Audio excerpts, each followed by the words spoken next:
the uncontacted tribe were speaking in monkey calls. Yeah, he was like, get out of there. And he was like, because they will use the Tinamu calls. Deep in the unexplored regions of the world lies uncontacted tribes who have no idea the outside world exists. Over the course of thousands of years, these fascinating groups have evolved superhuman abilities which scientists have no explanation for. While hosting explorers on the Joe Rogan podcast, he got in the water and crawled like a turtle and escaped. I think there's over 100 different groups across the Amazon. Joe Rogan goes deep into the secrets of these bizarre abilities, especially the 9 tribes who easily violate the very laws of physics. Starting with this indigenous tribe that breathes underwater longer than any human on Earth. With the development of modern technology, divers can easily travel to the depths of the ocean using special apparatus. However, there's a tribe that has never set their eyes on these diving equipment, yet can easily breathe underwater for up to 4 minutes. Meet the Moken people, a group of people who don't really have a place to call home. They originally relocated from South China and now dwell on the islands and villages off to the mainlands of Thailand and Burma. Today, they're commonly referred to as the Sea Gypsies majorly because their entire lifestyle is centered around the sea. They live off the sea, collecting food, free diving, and living on boats known as cabangs, which are usually separated from the mainland. However, this special gift has been both a blessing and a curse. Due to their unique nature, the Moken people have been treated unfairly by the mainland people of Thailand. But despite the persecution, these tribes continue to thrive, spending time with their families and hunting for seafood on the open sea. Because their entire lives are centered around the water, they have a vast knowledge of the sea and live entirely off fishing and the beach combing. Even when they need other materials like petrol and food like rice, they simply exchange their catch with outsiders. This is the only time they come in contact with the outside world. However, the most fascinating story about this tribe involves their children. You see, the Moken's diet is mostly composed of fish. To catch their daily meal, young tribe members free dive without scuba gear of any kind. They've done this so much that their bodies have evolved over the years. Now they can hold their breath for up to 4 minutes, compared to the average person who can only spend 30 to 90 seconds. In addition, the tribe also enjoys unbelievably sharp vision underwater. Young kids from this tribe spend much of their days in the waters diving for seafood. This ability isn't just reserved for the upper echelons of the tribe, though. As a matter of fact, anyone can easily learn this skill. And all it takes is just a little practice. As soon as the world got to know that these tribesmen existed, news of their impressive diving abilities soon spread far and wide. It didn't take long for scientists to storm their habitat, seeking the secrets behind their unusually powerful vision. In the year 1999, Anna Gislin from the University of Lund came to the Moken tribes as part of a special research program. Gislin, accompanied by her daughter, came to Thailand to get herself acquainted with the tribe. Whenever the tides came in, the Machin children splashed around in the water, diving down to pick up food that lay meters below what she and her daughter could see. They had their eyes wide open, fishing for clams, shells, and sea cucumbers with no problem at all. She said Gislin figured that in order for the Moken children to see clearly underwater, they must have either picked up some adaptation that fundamentally changed the way their eyes worked, or they had learned to use their eyes differently underwater. Speaking of special abilities, ever heard of the tribe with skin so tough they don't feel pain? That's the Hadza tribe. Imagine a group of people so fearless that eat honeycombs like snacks with the bees still inside. They are situated just south of the equator between the soda waters of Tanzania's lake, known as a Yasi, and the ramparts of the Great Rift Valley. With a population of approximately 1,300 hunter-gatherers, they're recognized as one of the original last tribal hunters in Africa. The Hadza men hunt using homemade bows and arrows. The bowstrings are made from animal tendons. The arrows are crafted from wood and tipped with stone heads, which are always coated with poison extracted from tree bark. Any prey that comes in contact with them never survives. If a bow manages to shoot down a particular prey, the bow will be decorated with the skin of the animal. For the Hadza tribe, hunting is a lifestyle. So they go out every single day, seeking animals to feed on. So they prepare and consume their catch on the spot without bothering to return back to camp. Many times the largest part of the meat goes to the hunters, and any leftovers are shared with the rest of the tribe. Because of the abundance of food available in the forest where they live, the Hadza tribe don't keep whatever they catch for the next day. Instead, they only source for what could feed them for a day. And the struggle continues the following day. The Hadza tribe do not only eat meat. They also feed on tubers, baobab fruit, berries, and most importantly, honey. However, the most awe-inspiring and fascinating part of this tribe is in their search for honey. In the forest, beehives are located high up in thick trunk baobabs and guarded fiercely by fearsome soldier bees. Because of this, the honey is often difficult to access. However, the Hadza people easily feast on these honeycombs without fear of the bees. This is because after years of living in the forest, their skin has become so thick that the bee stings don't bother them. That's not all though, because the Hadza people also possess a special ability to communicate with birds. Whenever it's time to hunt for honey, the Hadza people shout and whistle a special tune directly to the birds, and they guide them to the beehives, chattering and fanning out their feathers. The tribesmen then smoke out the bees by building a large fire so they could collect their honey. As for the wax and the remnants, they leave those for the birds to feed on. Some people claim they have an incredible immune system that reacts to the bees' venom, shutting out any form of pain or reaction. While this is quite impressive, it pales in comparison to the superhuman strength of the Maori tribe. Emerging from East Polynesia, the Maui tribe arrived in New Zealand in several waves of canoe voyages roughly between 1320 and 1350. And for centuries, this indigenous tribe has occupied New Zealand. Their distinctive costumes portray an expression of their heritage, reflecting their deep connection to the land and their ancestral spirits. When these groups arrived on the island, their canoes carried not just people, but also a collective spirit. However, as more time passed, various tribes like the Wee and Hapu were created in different regions. Each of these tribes was distinguished because of their own identity and traditions. The Maui tribe are especially known for their rich and great culture expressed through their language, art, music, and dance. One of their most iconic cultures is the traditional war dance, which holds an immense cultural significance in their tradition known as haka. The haka is performed with powerful synchronized movements that not just everybody can pull off. Vocal chants. Members of these tribes are so strong that they're considered one of the most naturally fit tribes on the planet. Then there's the intense facial expressions they make during the dance, used to express emotions, convey messages, and welcome visitors. It serves as a symbol of unity, strength, and resilience for the Maori tribe. But that's not the most interesting part of this tribe.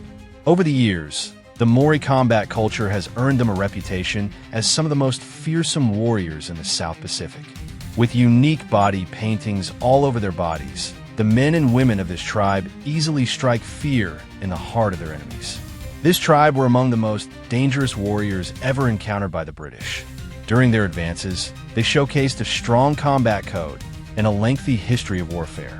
Learning to be a warrior starts from a tender age.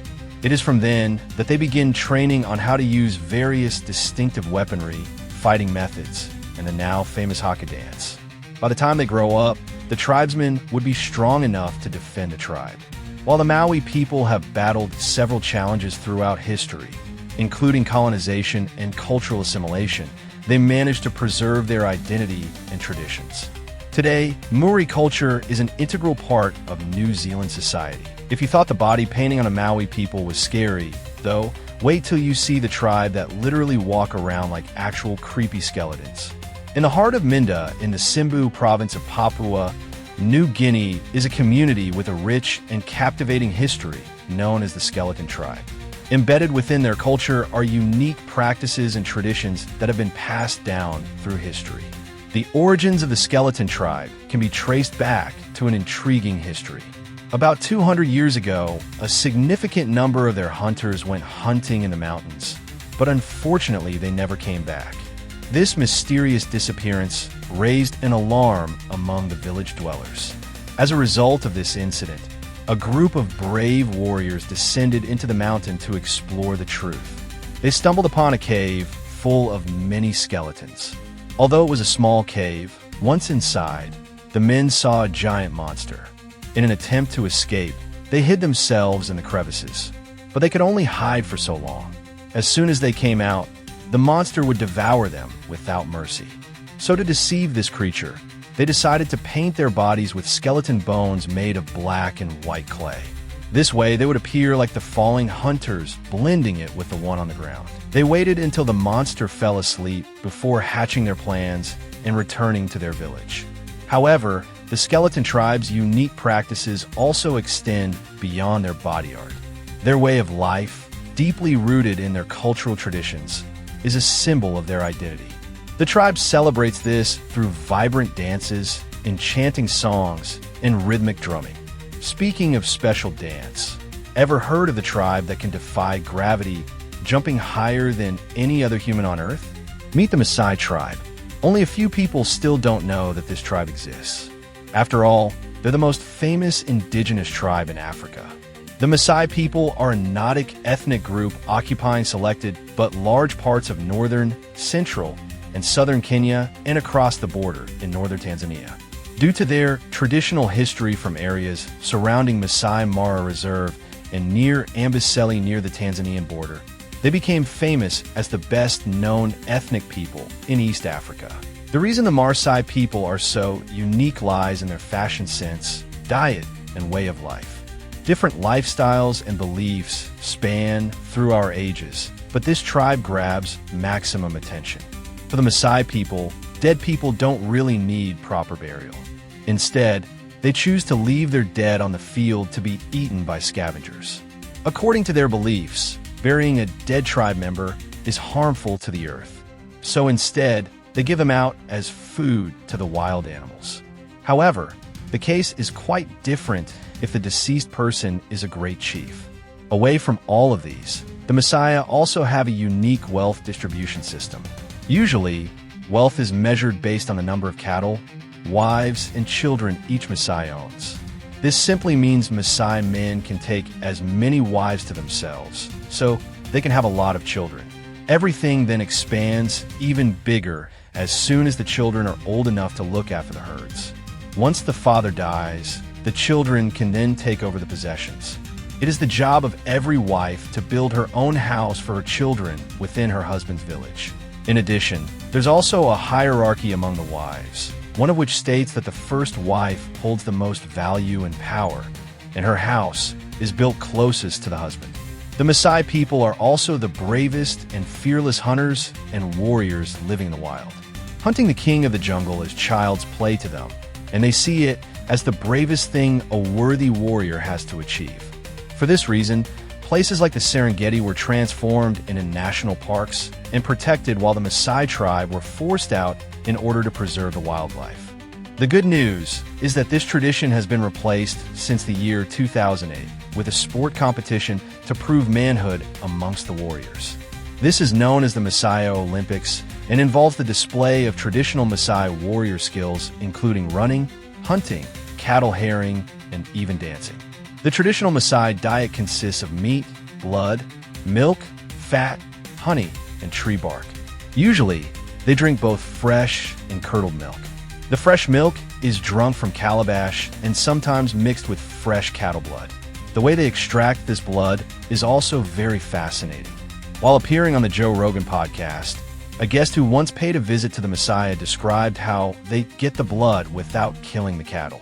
While appearing on the Joe Rogan podcast, a guest who once visited the Maasai explained how they extract blood from cattle without killing them.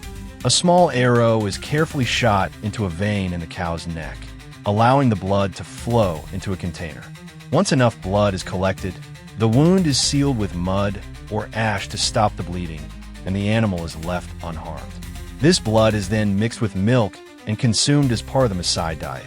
For the Maasai, this practice is not considered cruel, but a sustainable way to survive in the harsh environment they inhabit, relying on their cattle without destroying them.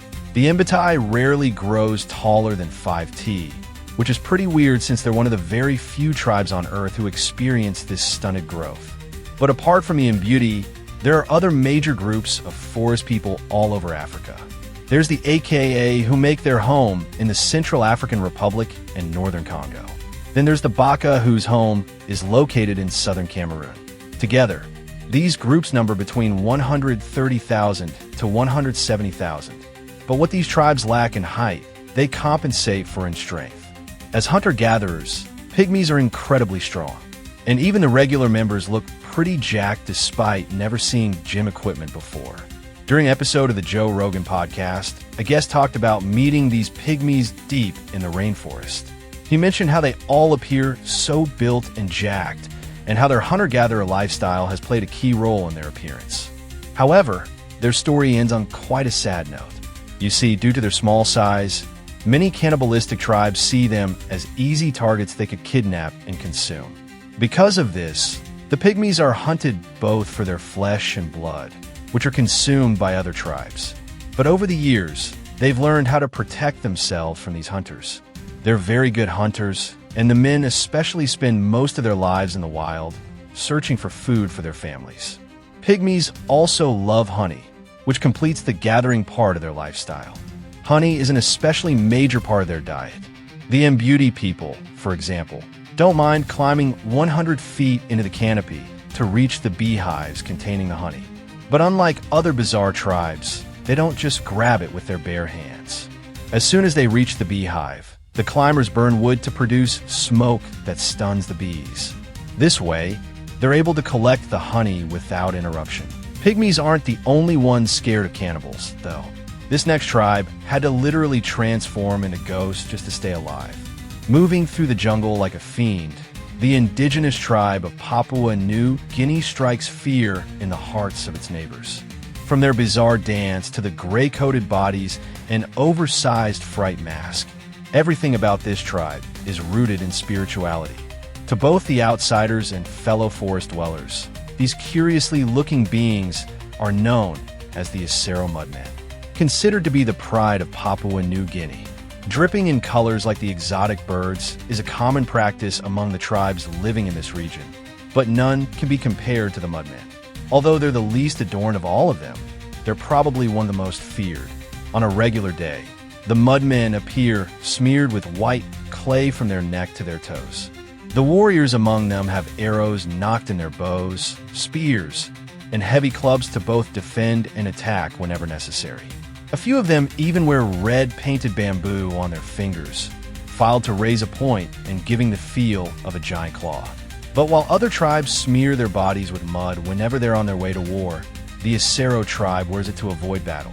Many people have romanticized the appearance of the Mudmen. They believe this helped them look fierce and powerful in battle. But that's not entirely true, because the Asero people simply want to look scary. By generating fear, they built up a terrifying reputation.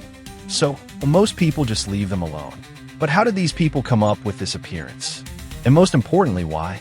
Well, the story takes us back to 2 centuries ago when the Asero people were shy, retiring jungle dwellers who didn't really interact with any of their neighboring communities.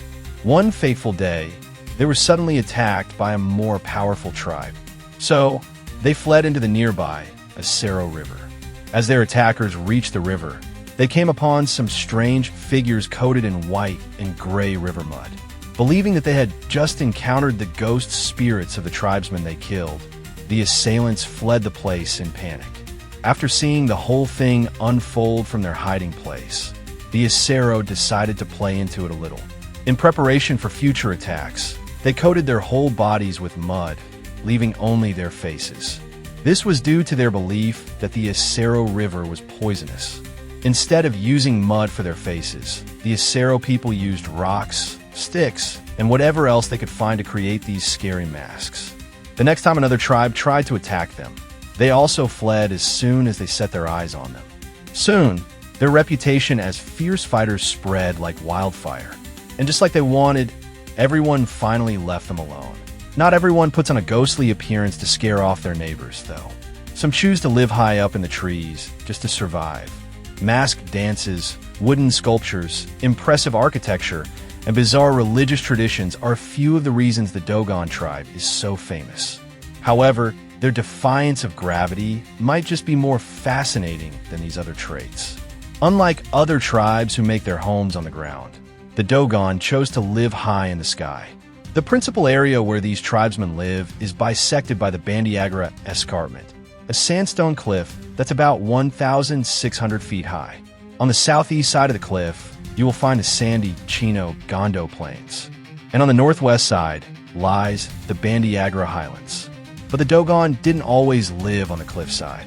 Their decision to build villages in the Bandiagra area was inspired by the need to protect themselves. Over 1,000 years ago, a bunch of people who refused to convert to Islam ran to this place to get away from the invaders who weren't taking no for an answer. After losing a bunch of men to this senseless violence, the Dogon people decided to relocate to this defensible position where they could live without disturbance. That wasn't the only reason they chose this location, though. You see, because the Niger River is located nearby, the Dogon people saw a good water supply and chose to cast their new villages in this favorable place. But just like the Pygmies, the story of the Dogon people also takes a rather disturbing note. For the past 1,000 years, this fascinating set of tribesmen have faced religious and ethnic persecution. Dominant Muslim communities hunt them down and continually persecute them for their beliefs.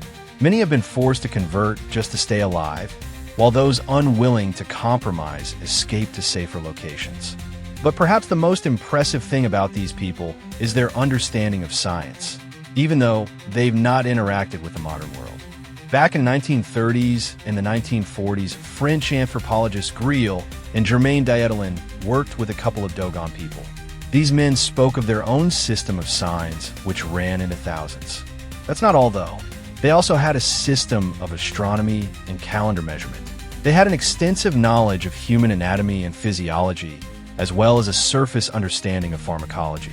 Dogon people also have a special reverence for twins, as they believe they are incarnate of the gods themselves. The birth of human twins was celebrated in the Dogon culture in Griel's day because it recalled the fabulous past when all beings were made in pairs. Just like the ghosts of Papua New Guinea, they also wear a special mask with which they perform spiritual dances. Only men are allowed to participate in this strange ritual, but sometimes they also wear masks. The Dogon people have been promoting a culture of togetherness and exclusivity for years. And though they've met modern humans a couple of times, they remain one of the most secluded tribes in the world. Thank you for watching, and see you in the next one. And as we journey through these hidden worlds, it becomes clear that humanity is far more diverse and extraordinary than we ever imagined. From underwater masters in Thailand to fearless warriors in Africa, and tribes that transform into ghosts to survive in Papua New Guinea, each group shows us a side of human potential we rarely get to see. These tribes have survived not just through strength, skill, or tradition, but through a deep connection to their environment and each other. They remind us that knowledge, adaptation, and resilience can take forms that modern science still struggles to explain. Perhaps the greatest lesson these tribes offer is that there are still corners of our world untouched, full of mystery, waiting to challenge everything we think we know. The story of humanity is far from finished, and somewhere out there, other tribes may be living secrets that could rewrite our understanding of what it means to be human.